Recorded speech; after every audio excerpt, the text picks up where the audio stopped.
And if you look at, the Quran and the Hadith itself is very concise, but it holds a plethora amount of meaning. And sometimes science might take, years or volumes to explain this also, certain aspects.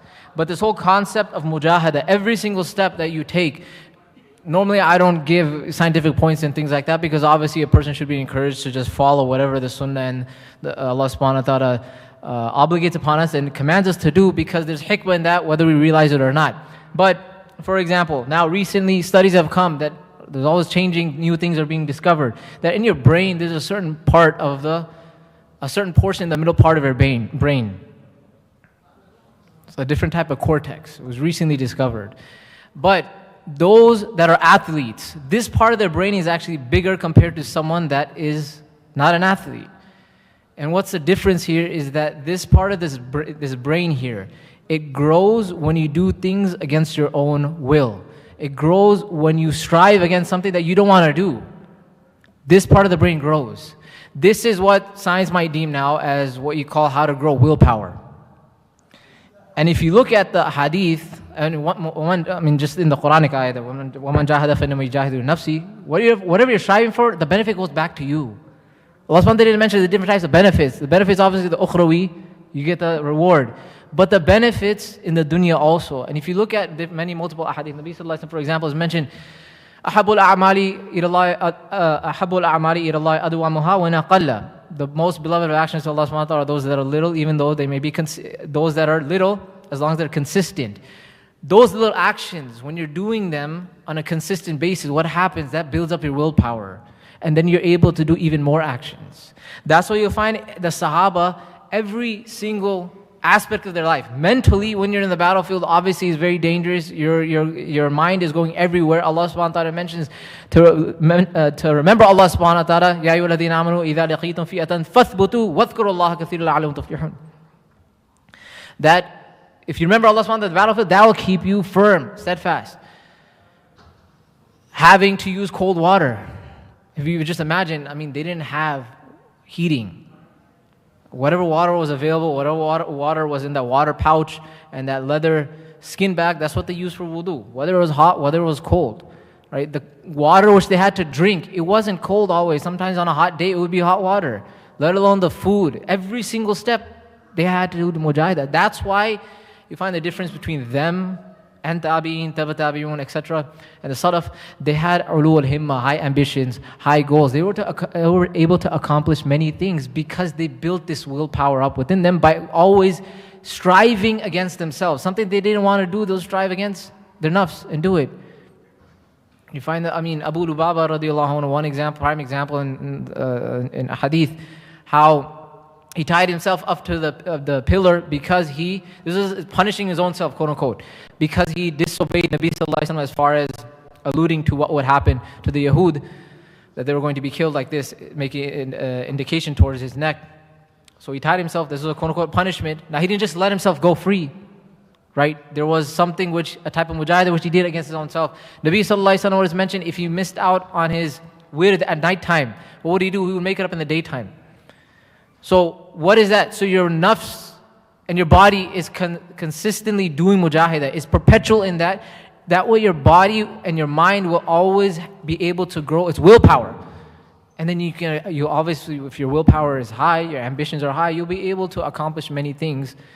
And you'll always have that drive and urge. Where in this day and age, we don't have that. And we're lazy, right? Whereas in the dua Nabi sallallahu alaihi wasallam has made, which a person should make excessive dua, Allahumma inni a'udhu bika min al-hammi wal-hazni wal-'ajzi wal-kasli. Ibn Jawzi rahimahullah has interpreted this entire hadith in the commentary Ibn Zad al-Ma'ad regarding about how laziness and incapacity, person being incapable, they're one of the worst diseases. They're one of the worst symptoms and sicknesses a person has, because then if you're incapable, you might not be lazy, but you can't do anything. But if you're lazy, you have the ability to do something, you're not going to work. So many people accomplish so many different things because of their willpower. And Ibn Jawzi rahimahullah, he mentioned a poem that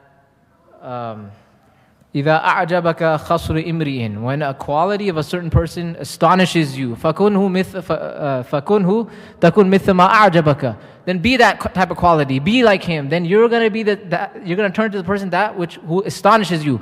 فَلَيْسَ عَلَى الْجُودِ وَالْمَكْرُمَاتِ إِذَا جِئْتَهَا حِجَابٌ يَحْجُبُكَ. There's nothing, if you want to acquire good characteristics, generosity, there is no veil that is guarding you from that when you come to it. It's only a matter about picking yourself up and working hard and having those high ambitions. That's the only difference between us and them. They're human beings. It doesn't matter about the times, because you'll find in every single aspect, Nabi Sallallahu Alaihi Wasallam created such individuals that were shining emblems and that were shining lights and guidance for the entire ummah in every single era, because they had the high ambitions. And we see part of this, in order to acquire high ambitions and have the high willpower, do things that your nafs doesn't want to do. And actually scientifically, I'll just end off with this point also, scientifically, once your nafs becomes acquainted with that and is habituated on that, your willpower won't grow. This part of the brain, that cortex, maybe Dr. Sami, he probably can tell you what it is, the exact name, but it was recently done. That part of the brain won't grow. It actually grows when you do something that's against your nafs. People like taking cold showers, but if you eventually get habituated on it, that part won't grow. You have to do things that are against your nafs. So may Allah subhanahu wa ta'ala grant us the ability to always sacrifice in every aspect of our life, just as how Nabi sallallahu alaihi wasallam sacrificed in every aspect of his life. Wa akhiru da'wana alhamdulillahi rabbil alameen. After the sunnah, there will be the durood, inshallah.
Inshallah, the brothers can move up for salawat.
بسم الله الرحمن الرحيم. سلام على عباده الذين اصطفى، سلام على المرسلين. اللهم صل على محمد وعلى آل محمد وأنزله المقعد المقرب عندك. اللهم رب هذه الدعوة القائمة والصلاة النافعة صل على محمد وارض عني رضا لا تسخط بعده أبدا. اللهم صل على محمد عبدك ورسولك وصل على المؤمنين والمؤمنات والمسلمين والمسلمات. اللهم صل على محمد وعلى آل محمد وبارك على محمد وعلى آل محمد وارحم محمدا وآل محمد كما صليت وباركت ورحمت على إبراهيم وعلى آل إبراهيم إنك حميد مجيد.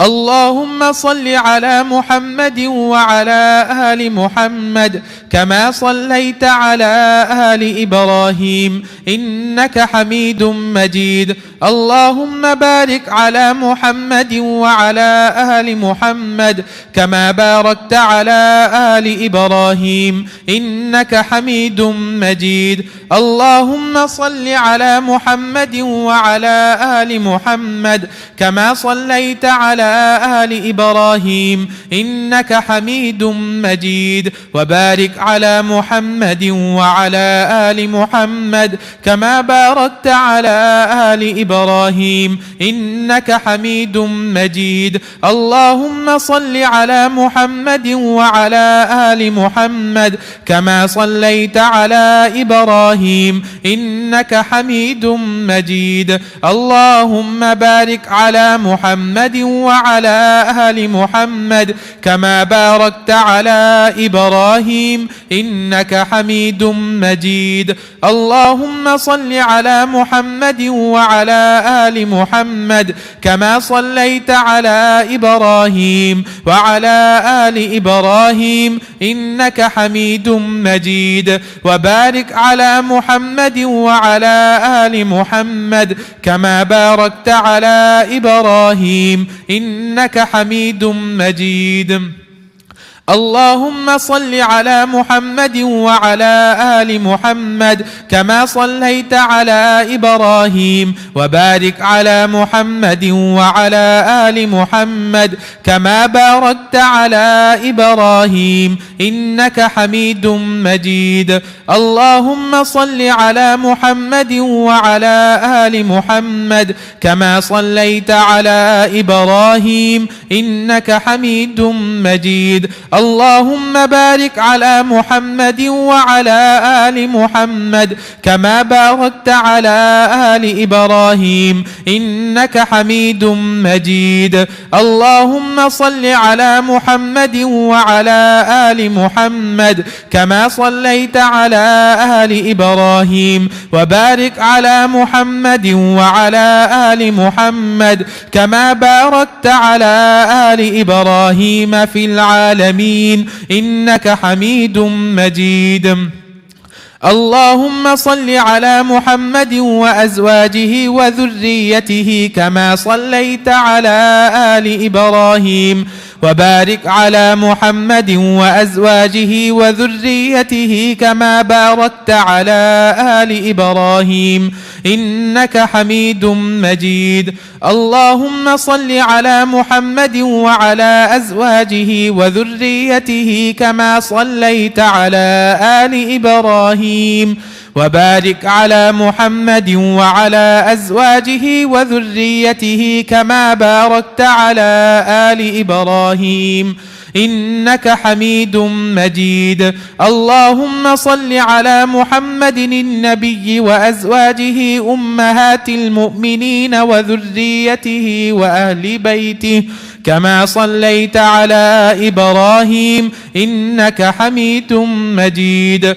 اللهم صل على محمد وعلى آل محمد كما صليت على إبراهيم وعلى آل إبراهيم، وبارك على محمد وعلى آل محمد كما باركت على إبراهيم، وترحم على محمد وعلى آل محمد كما ترحمت على إبراهيم وعلى آل إبراهيم.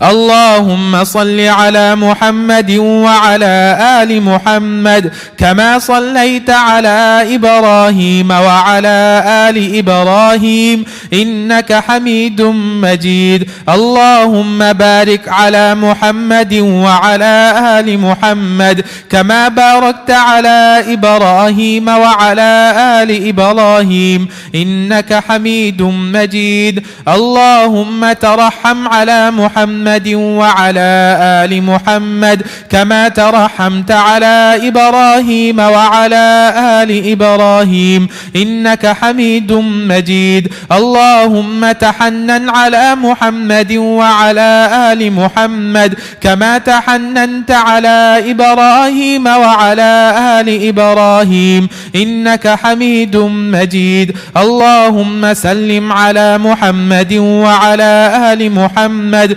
كما سلمت على إبراهيم وعلى آل إبراهيم إنك حميد مجيد. اللهم صل على محمد وعلى آل محمد وبارك وسلم على محمد وعلى آل محمد، وارحم محمدا وآل محمد كما صليت وباركت وترحمت على إبراهيم وعلى آل إبراهيم في العالمين إنك حميد مجيد. اللهم صل على محمد وعلى آل محمد كما صليت على إبراهيم وعلى آل إبراهيم إنك حميد مجيد. اللهم بارك على محمد وعلى آل محمد كما باركت على إبراهيم وعلى آل إبراهيم إنك حميد مجيد. اللهم صل على محمد عبدك ورسولك كما صليت على آل إبراهيم، وبارك على محمد وعلى آل محمد كما باركت على آل إبراهيم. اللهم صل على محمد النبي الأمي وعلى آل محمد كما صليت على إبراهيم، وبارك على محمد النبي الأمي كما باركت على إبراهيم إنك حميد مجيد. اللهم صل على محمد عبدك ورسولك النبي الأمي وعلى آل محمد.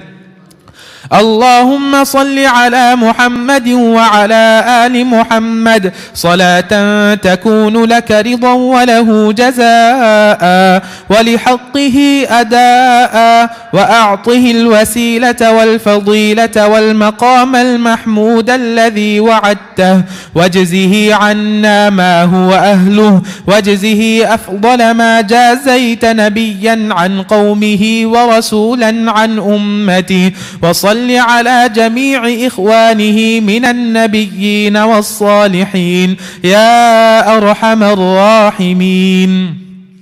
اللهم صل على محمد النبي الأمي وعلى آل محمد كما صليت على إبراهيم وعلى آل إبراهيم، وبارك على محمد النبي الأمي وعلى آل محمد كما باركت على إبراهيم وعلى آل إبراهيم إنك حميد مجيد. اللهم صل على محمد وعلى أهل بيته كما صليت على إبراهيم إنك حميد مجيد. اللهم صل علينا معهم. اللهم بارك على محمد وعلى أهل بيته كما باركت على إبراهيم إنك حميد مجيد. اللهم بارك علينا معهم. صلوات الله وصلوات المؤمنين على محمد النبي الأمي. اللهم اجعل صلواتك ورحمتك وبركاتك على محمد وعلى آل محمد كما جعلتها على آل إبراهيم إنك حميد مجيد. وبارك على محمد وعلى آل محمد كما باركت على إبراهيم وعلى آل إبراهيم إنك حميد مجيد. وصلى الله على النبي الأمي. التحيات لله والصلوات والطيبات. السلام عليك أيها النبي ورحمة الله وبركاته. السلام علينا وعلى عباد الله الصالحين. أشهد أن لا إله إلا الله وأشهد أن محمدا عبده ورسوله. التحيات الطيبات الصلوات لله. السلام عليك أيها النبي ورحمة الله وبركاته. السلام علينا وعلى عباد الله الصالحين. أشهد أن لا إله إلا الله وأشهد أن محمدا عبده ورسوله. التحيات لله الطيبات الصلوات لله. السلام عليك أيها النبي ورحمة الله وبركاته. السلام علينا وعلى عباد الله الصالحين. أشهد أن لا إله إلا الله وحده لا شريك له وأشهد أن محمدا عبده ورسوله.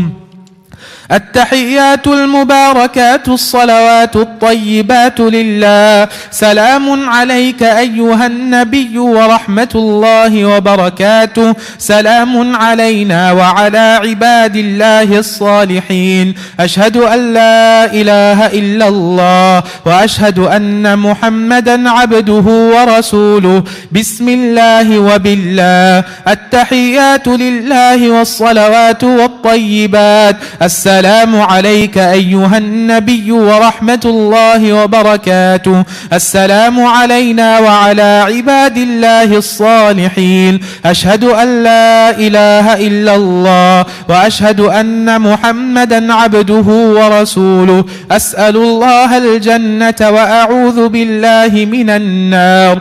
التحيات لله الزاكيات لله الطيبات الصلوات لله. السلام عليك أيها النبي ورحمة الله وبركاته. السلام علينا وعلى عباد الله الصالحين. أشهد أن لا إله إلا الله وأشهد أن محمدا عبده ورسوله. بسم الله وبالله خير الأسماء. التحيات الطيبات الصلوات لله. أشهد أن لا إله إلا الله وحده لا شريك له وأشهد أن محمدا عبده ورسوله. أرسله بالحق بشيرا ونذيرا وأن الساعة آتية لا ريب فيها. السلام عليك أيها النبي ورحمة الله وبركاته. السلام علينا وعلى عباد الله الصالحين. اللهم اغفر لي واهدني. التحيات الطيبات والصلوات والملك لله. السلام عليك أيها النبي ورحمة الله وبركاته. بسم الله. التحيات لله الصلوات لله الزاكيات لله. السلام على النبي ورحمة الله وبركاته. السلام علينا وعلى عباد الله الصالحين. شهدت أن لا إله إلا الله. شهدت أن محمدا رسول الله. التحيات الطيبات الصلوات الزاكيات لله. أشهد أن لا إله إلا الله وحده لا شريك له وأن محمدا عبده ورسوله. السلام عليك أيها النبي ورحمة الله وبركاته. السلام علينا وعلى عباد الله الصالحين. التحيات الطيبات الصلوات الزاكيات لله. أشهد أن لا إله إلا الله وأشهد أن محمدا عبد الله ورسوله. السلام عليك أيها النبي ورحمة الله وبركاته. السلام علينا وعلى عباد الله الصالحين. التحيات الصلوات لله. السلام عليك أيها النبي ورحمة الله وبركاته. السلام علينا وعلى عباد الله الصالحين. التحيات لله الصلوات الطيبات. السلام عليك أيها النبي ورحمة الله. السلام علينا وعلى عباد الله الصالحين. أشهد أن لا إله إلا الله وأشهد أن محمدا عبده ورسوله. التحيات المباركات الصلوات الطيبات لله. السلام عليك أيها النبي ورحمة الله وبركاته. السلام علينا وعلى عباد الله الصالحين. أشهد أن لا إله إلا الله وأشهد أن محمدا رسول الله. بسم الله والسلام على رسول الله. الحمد لله رب العالمين، والصلاة والسلام على سيد المرسلين. الحمد لله رب العالمين الرحمن الرحيم مالك يوم الدين. إياك نعبد وإياك نستعين. اهدنا الصراط المستقيم، اهدنا الصراط المستقيم، صراط الذين أنعمت عليهم غير المغضوب عليهم ولا الضالين، آمين. اللهم صل على محمد كما لا نهاية لكمالك وعدد كمالك. ربنا آتنا في الدنيا حسنة وفي الآخرة حسنة وقنا عذاب النار. يا الله يا رحمن يا رحيم, allow us to truly love the Prophet sallallahu alaihi wasallam.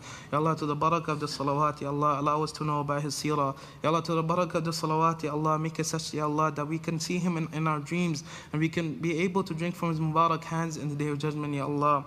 Ya Allah, make us such, Ya Allah, that when he sees us, he is happy and that we can present the salawat to him, Ya Allah. To the barakah of the salawat, Ya Allah, let your mercy descend on this community. Let your mercy descend on the whole entire world, Ya Allah. To the barakah of the salawat, Ya Allah, all those oppressed Muslims, Ya Allah, and Rafa and Gaza and all over the world, Ya Allah, please, Ya Allah, help them to the barakah of the salawat, Ya Allah. Ya Allah, this is the very small ibadah that we can do, Ya Allah. Ya Allah, we are weak insan, Ya Allah. Please accept from us, Ya Allah. Ya Allah, the students have imtihan, Ya Allah. Make them successful in the imtihan of this dunya and imtihan that they have to take, Ya Allah. Ya Allah, make us all successful, Ya Allah. Allahumma ajirna minan nar. Allahumma ajirna minan nar. Allahumma ajirna minan nar. Rabbana atina fid dunya hasana wa fil akhirati hasana wa qina adhaban nar. رب ارحمهما كما ربيانا صغارا. رب ارحمهما كما ربيانا صغارا. رب ارحمهما كما ربيانا صغارا. سبحان ربك رب العزة عما يصفون وسلام على المرسلين والحمد لله رب العالمين.